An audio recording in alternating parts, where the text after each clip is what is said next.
2 Samuel chapter 13.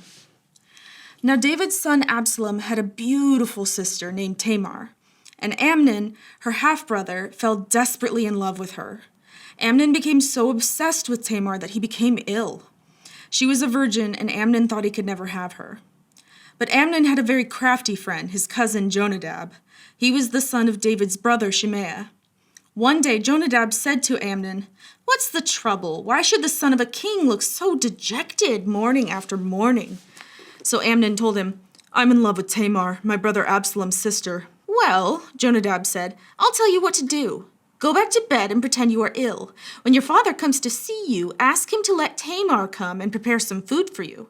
Tell him you'll feel better if she prepares it as you watch and feeds you with her own hands." So Amnon lay down and pretended to be sick. And when the king came to see him, Amnon asked him, "Please let my sister Tamar come and cook my favorite dish as I watch. Then I can eat it from her own hands." So David agreed and sent Tamar to Amnon's house to prepare some food for him. When Tamar arrived at Amnon's house, she went to the place where he was lying down so he could watch her mix some dough. Then she baked his favorite dish for him. But when she set the serving tray before him, he refused to eat. "Everyone get out of here," Amnon told his servants, so they all left. Then he said to Tamar, "Now bring me the food into my bedroom and feed it to me here." So Tamar took his favorite dish to him. But as she was feeding him, he grabbed her and demanded, "Come to bed with me, my darling sister." "No, my brother," she cried. "Don't be foolish. Don't do this to me. Such wicked things aren't done in Israel. Where could I go in my shame? And you would be called one of the greatest fools in Israel. Please, just speak to the king about it, and he will let you marry me." But Amnon wouldn't listen to her, and since he was stronger than she was, he raped her. Then suddenly Amnon's love turned to hate, and he hated her even more than he had loved her. "Get out of here," he snarled at her. "No, no," Tamar cried. "Sending me away now is worse than what you've already done to me." But Amnon wouldn't listen to her. He shouted for his servant and demanded, "Throw this woman out and lock the door behind her." So the servant put her out and locked the door behind her. She was wearing a long, beautiful robe, as was the custom in those days for the king's virgin daughters. But now Tamar tore her robe and put ashes on her head. And then, with her face in her hands, she went away crying. Her brother Absalom saw her and asked, "Is it true that Amnon has been with you? Well, my sister, keep quiet for now since he's your brother. Don't you worry about it." So Tamar lived as a desolate woman in her brother Absalom's house. When King David heard what had happened, he was very angry. And though Absalom never spoke to Amnon about this, he hated Amnon deeply because of what he had done to his sister. 2 years later, when Absalom's sheep were being sheared at Baal Hazor near Ephraim, Absalom invited all the king's sons to come to a feast. He went to the king and said, "My sheep shearers are now at work. Would the king and his servants please come to celebrate the occasion with me?" The king replied, "No, my son. If we all came, we would be too much of a burden for you." Absalom pressed him, but the king would not come, though he gave Absalom his blessing. "Well then," Absalom said, "if you can't come, how about sending my brother Amnon with us?"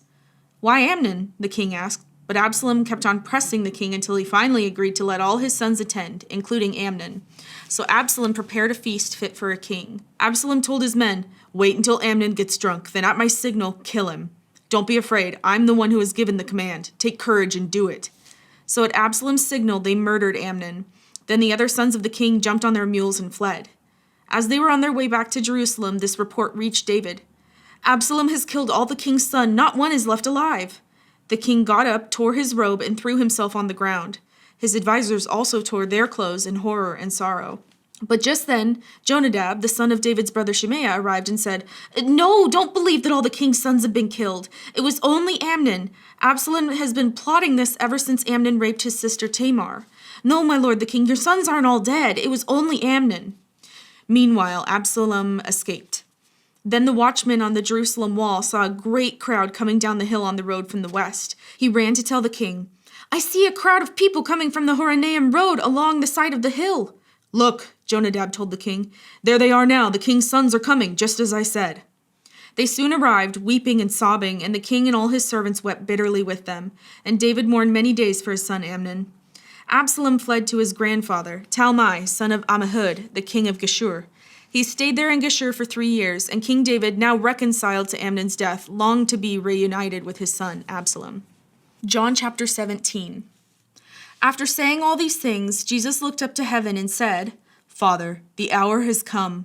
Glorify your Son so he can give glory back to you. for you have given him authority over everyone. He gives eternal life to each one you have given him. And this is the way to have eternal life, to know you, the only true God, and Jesus Christ, the one you sent to earth. I brought glory to you here on earth by completing the work you gave me to do. Now, Father, bring me into the glory we shared before the world began. I have revealed to you the ones you gave me from this world. They were always yours. You gave them to me, and they have kept your word. Now they know that everything I have is a gift from you.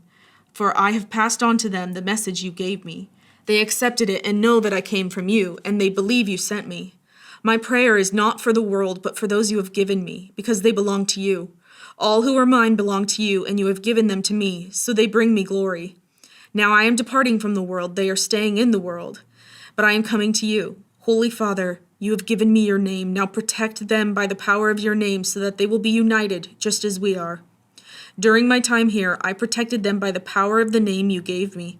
I guarded them so that not one was lost, except the one headed for destruction, as the scriptures foretold. Now I am coming to you. I told them many things while I was with them in this world, so they would be filled with my joy. I have given them your word, and the world hates them because they do not belong to the world, just as I do not belong to the world. I'm not asking you to take them out of the world, but to keep them safe from the evil one. They do not belong to this world any more than I do.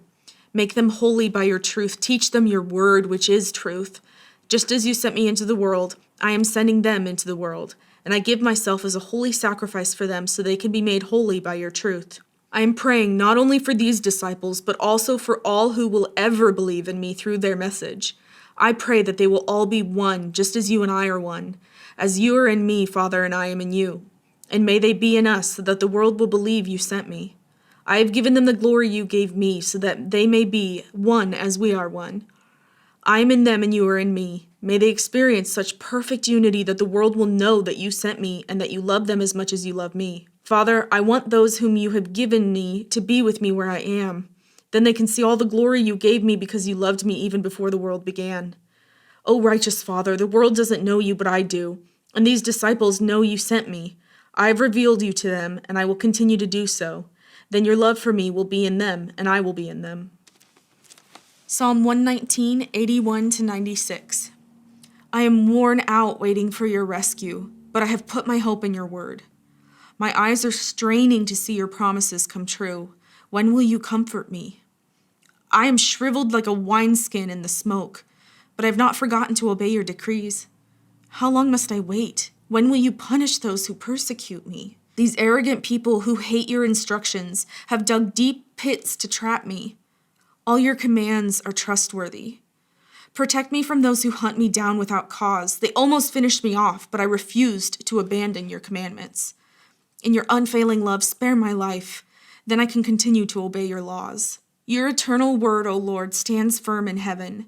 Your faithfulness extends to every generation, as enduring as the earth you created. Your regulations remain true to this day, for everything serves your plans. If your instructions hadn't sustained me with joy, I would have died in my misery. I will never forget your commandments, for by them you give me life. I am yours. Rescue me, for I have worked hard at obeying your commandments. Though the wicked hide along the way to kill me, I will quietly keep my mind on your laws. Even perfection has its limits, but your commands have no limit. Proverbs 16, 6-7. Unfailing love and faithfulness make atonement for sin. By fearing the Lord, people avoid evil. When people's lives please the Lord, even their enemies are at peace with them.